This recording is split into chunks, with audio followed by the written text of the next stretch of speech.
بسم اللہ الرحمن الرحیم۔ جب تمام لوگ پل صراط پار کر جائیں گے تو آگے جنت نظر آئے گی اور جنت کی ایک طرف دو چشمے بہہ رہے ہوں گے۔ سارے جنتی ایک چشمے سے وضو کریں گے اور ایک چشمے کا پانی پی لیں گے۔ پانی پی لیں گے تو سینے کا کھوٹ انسان کے اندر کی تمام منفی چیزیں ختم کر دی جائیں گی، جیسے حسد، کینہ، بغض اور دشمنی وغیرہ۔ اور جب وضو کریں گے تو مرد عورت دونوں کا چہرہ صاف ستھرا اور روشن کر دیا جائے گا اور مردوں کی داڑھی ختم کر دی جائے گی۔ جب جنتیوں کو جنت کے اندر داخل کیا جائے گا تو ان کا کچھ انبیاء کی خصوصیات سے نوازا جائے گا۔ حضرت آدم علیہ السلام کا قد 130 فٹ تھا تو تمام جنتیوں کا قد 130 فٹ کر دیا جائے گا۔ یوسف علیہ السلام کی خوبصورتی سے نوازا جائے گا۔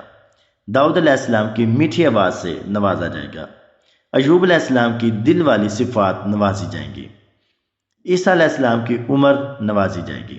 حضرت عیسیٰ علیہ السلام کی عمر 34 سال تھی، یعنی جنت میں انسان کی عمر ہمیشہ 34 سال ہی رہے گی۔ اور حضرت محمد صلی اللہ علیہ وسلم کے اخلاق نوازے جائیں گے۔ اللہ پاک جنتیوں کو ان 6 نبیوں کی صفات کے ساتھ جیسے ہی لوگ جنت میں داخل ہوں گے تو اللہ پاک اپنا دیدار کروائیں گے۔ وجوہ یومئذ ناظرہ الی ربہا ناظرہ، اور اس دن بہت سارے چہرے تر و تازہ ہوں گے اور اپنے رب کو دیکھ رہے ہوں گے۔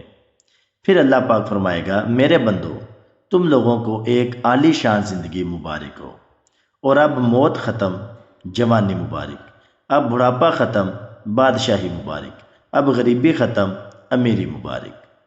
فہو فی عیشۃ راضیہ فی جنت عالیہ، اور پھر کہا گیا، میرے بندو، تم نے مجھے دنیا میں خوش کیا، جیسے میں نے کہا ویسے کیا، اپنی خواہشوں کو میرے احکامات پر قربان کیا، اپنی مرضی سے نہیں جیے، اپنی خواہشات اور اپنے جذبات کو میرے احکامات کے آگے قربان کر دیا۔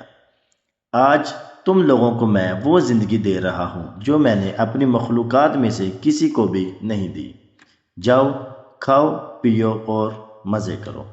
یا اللہ، ہم تجھ سے جنت الفردوس اور تیرے دیدار کا سوال کرتے ہیں۔